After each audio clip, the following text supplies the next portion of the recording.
In 1992, a high school girl vanished into thin air during a routine science lab session. It was a Tuesday afternoon when witnesses saw her standing near the back of the lab mixing chemicals, before she turned to face the class in what would be the last time anyone saw her alive. The room was locked from the inside, yet she was never found.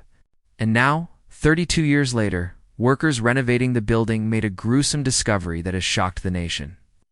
It was December 1992 when 17-year-old Perry Blackmore went missing from her high school science lab.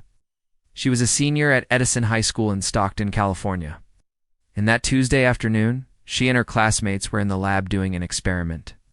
Witnesses told police they saw Perry standing by the back of the lab mixing chemicals, before turning to face the class. But when she turned back around, she was gone. The students and teachers in the room that day all claimed they heard a loud bang, followed by a strange gurgling sound. But no one knew what it was.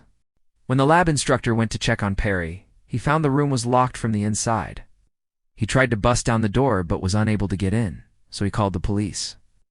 When officers arrived, they found Perry's notebook on the floor with the final line scribbled in it reading, "It's not coming from the ground."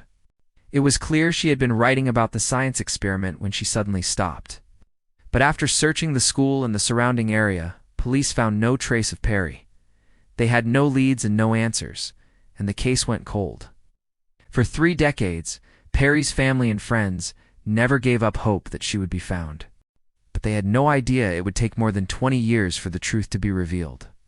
In 2024, renovations were being done on the school, and workers were removing the old ceiling tiles when one of them uncovered something shocking.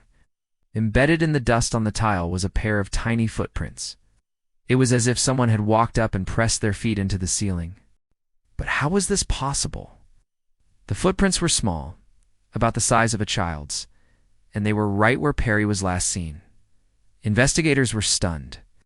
How could these footprints have been there for 32 years and no one had noticed? They carefully examined the prints and determined they were most likely Perry's. But what does it all mean? How did she get up there? Did she crawl up the side of the building and then walk on the ceiling? Or did she somehow climb up through the roof access? Unfortunately, because so much time had passed, investigators could not come up with a solid theory.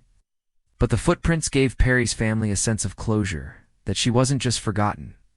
This case is still unsolved to this day. What do you think happened to Perry?